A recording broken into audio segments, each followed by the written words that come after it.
So kung maibabalik ko man yung panahon na nagsisimula pa lang akong tumakbo, ang magiging style ko ng training is hindi na yung purely zone 2 lang. So kung nakasubaybay kayo dito sa channel ko, I'm sure alam nyo na for almost a year, talagang zone 2 running lang or low heart rate training lang yung ginawa ko. Which is para sa akin goods din naman kasi yung first ever half marathon ko, nakapag sub 2 agad ako. So, kahit mabagal yung mga training ko, sub 2 agad. 1 hour, 56 minutes ako. Madali ko rin nakuha yung sub 25 minutes sa aking 5K. Tapos, sub 1 hour sa aking 10K. So, talagang naging epektibo siya. Pero kung yun nga, kung maibabalik ko yung panahon na yon, siguro yung babaguhin ko, hindi na ako magbabase sa aking zones or heart rate or low heart rate training. Bale, magbabase more on RPE ako. Ito. Rate of perceived exertion. Rate of perceived exertion. So, bale, ang ibig sabihin lang nito is magbabase lang ako sa aking feeling. Sa aking feelings.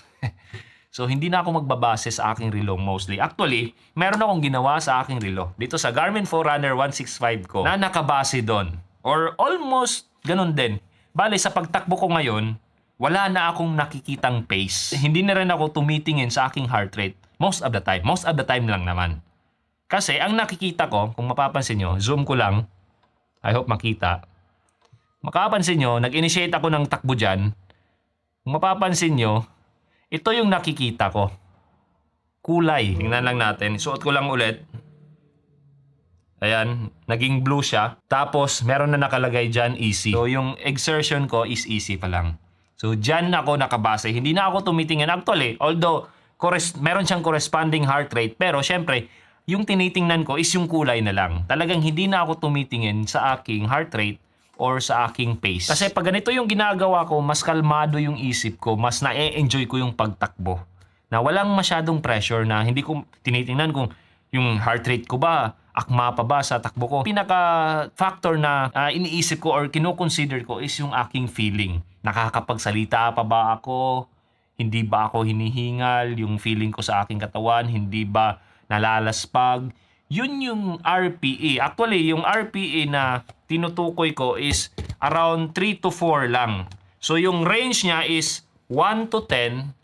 Yung range niya is 1 to 10. Pero yung takbuhan ko sa mga easy running ko is 3 to 4. Although, hindi ko pinagbabawalan yung aking sarili na tumakbo ng around 5 to 6. Lalong-lalo na ngayon na mainit yung panahon na talagang mafe-feel mo na yung pag-exert mo ng effort is mas mataas. Pero, most of the time, mas maganda kung nakakapagsalita ka, na-enjoy mo yung sarili mo, nakakapag-isip ka, kalmado ka habang tumatakbo. And hindi ako tumitingin sa aking pace or sa aking heart rate, kundi yung kulay lang. Tinitingnan ko lang, nakalagay naman dyan, easy. Actually, itong nakalagay dito sa Garmin Forerunner 165 ko is pwede mong i-install.